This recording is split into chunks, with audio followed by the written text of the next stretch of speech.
All right, so get ready, listeners, because today we're going deep, really deep, into a case that's, well, it's going to stick with you.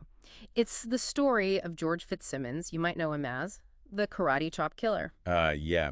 That nickname kind of tells you right away we're not dealing with an ordinary case here. Exactly. And we're going to be using his Wikipedia article to kind of piece together his life and the crimes and the whole legal like whirlwind that followed. And well, like I said, it's a story that really makes you think. It's one of those cases that really gets to the heart of some big questions. I mean, we're talking mental illness, we're talking addiction, and then, of course, the whole justice system. Especially back then, things were Yeah. different. Yeah, totally. Because this wasn't, just some guy snapping. This case really kicked off some serious debates about the insanity plea, about how we handle, these really complex situations. And then to make things even more interesting, you've got F. Lee Bailey entering the picture.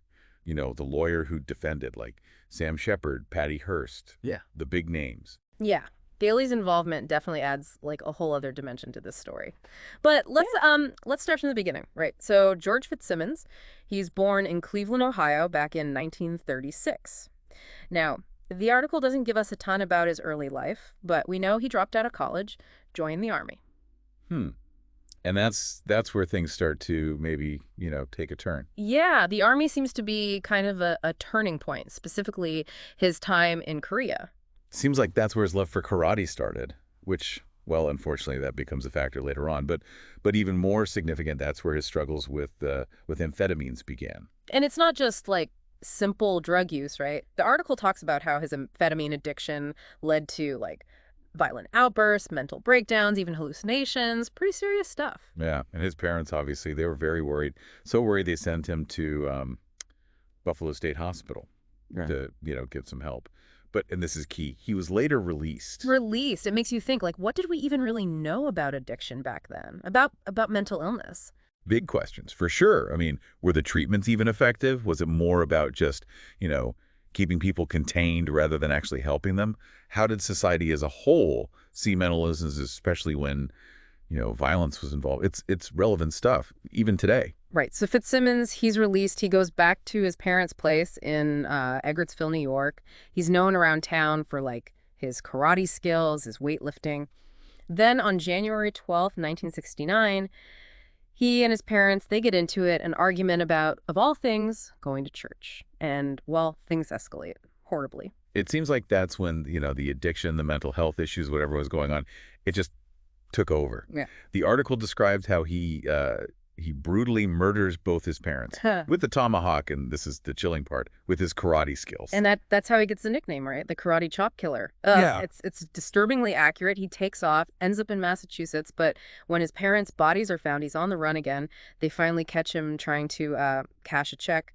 The bank tellers, they recognized him. And that's when the legal stuff kicks in. He's extradited back to New York to face, 2 counts of murder. Now, extradited just means like he's transferred from one state's jurisdiction to another's. His lawyers, they try to get the charges reduced to manslaughter, which is, less serious, usually means it wasn't intentional. But the judge, he denies that. So, seems pretty open and shut at this point, right? Brutal double murder. But then here comes the twist, the insanity plea. The judge declares him a paranoid schizophrenic, which is a serious mental illness, delusions, hallucinations, often feeling like people are out to get you. And because of that, he's acquitted. Not guilty. But instead of prison, he's sent back to Buffalo State Hospital. Wait, so not guilty because of his mental state, but still locked up. That's not exactly freedom, is it? And then he's even allowed to inherit his parents' money, like $123,000. How does that even work? That's where the ethics get really complicated. You see, the insanity plea, it's meant to acknowledge that someone with a severe mental illness, they might not be, totally in control of their actions. But then how do you balance that with justice for the victims and, treatment and rehabilitation for the person who committed the crime? And then throw in the inheritance thing and it gets even murkier. Should someone who's acquitted because of insanity, should they benefit financially from, what they did? Yeah, that's a tough one for sure. I mean, do you think public opinion back then played a role? Or was the judge just going by, what they knew about mental illness at the time? It's hard to say for sure, but, you got to consider the whole context. Mental health, It wasn't viewed the same way back in the 60s. Treatments were, well, less effective. Hmm. And the stigma, the shame around mental illness is way more intense. All of that, it probably played a role in the legal decisions and, how the public saw cases like this. It was a whole different world, really, when it came to understanding and treating mental illness. Okay, so Fitzsimmons is in Buffalo State Hospital. But here's the thing. After less than 3 years, he's released. Again. They decide he's no longer a danger to society because of, like, his good behavior. And that release, well, it kind of sets the stage for more tragedy, doesn't it? It shows just how hard it was for the system to really assess and manage someone like Fitzsimmons. This isn't just one crime, it's this pattern of escalating violence, and it makes you question, were the interventions even working? And remember, this is the 70s. The kind of support systems, the community programs we have now for people with mental health challenges, they just didn't really exist back then. Right. Looking back now, it makes you realize how important ongoing support is, even after someone leaves a structured environment like a hospital. It's not about, punishing them. It's about having that safety net to try and prevent something terrible from happening again. So Fitzsimmons is out, free. No longer a danger to society, right? But those words, they kind of come back to haunt everyone, don't they? Oh, yeah. This whole idea of predicting if someone's dangerous, even with, expert opinions, psychological evaluations, it's tough. And back then, the system, well, it clearly had trouble handling him. And the consequences were, well, they were bad, really bad. So he's out, decides to start fresh, marries a woman he met at the hospital, and they move to Cootersport, Pennsylvania. New place, new life, you'd think, right? Yeah, you'd hope so. Yeah. But no, not even weeks after they moved, Fitzsimmons, he beats his wife severely. Weeks after they said he wasn't a danger. It just shows, I mean, the system, it missed something big time. It's a huge red flag, right? Yeah. Just saying someone's cured or not a danger, it's not enough. You got to look deeper at what causes violence, especially when you're dealing with mental illness, addiction, that whole mix. And don't forget, this is the 70s. The kind of support we have now for people struggling with mental health, it basically didn't exist. Exactly. If we look at Fitzsimmons now, with, what we know now, it's obvious. He needed constant support, even after leaving the hospital. It's not about punishment. It's about, like, creating a safety net, trying to stop these things before they happen. So he's assaulted his wife, but she doesn't press charges. And, well, he moves on, this time to Roulette, Pennsylvania. He moves in with his aunt and uncle, Euphrasia and Dilton Nichols, an elderly couple. And this is where the paranoia kicks in, full force. Maybe from his mental health issues, maybe drugs played a role too, but he starts to believe his aunt and uncle are poisoning him. Living with your relatives, and instead of feeling grateful, safe, you're terrified of them. I mean, that's got to be a nightmare for everyone. It's this fear, this complete lack of trust that leads to, well, more violence. Yeah. He stabs them both fatally in their own home.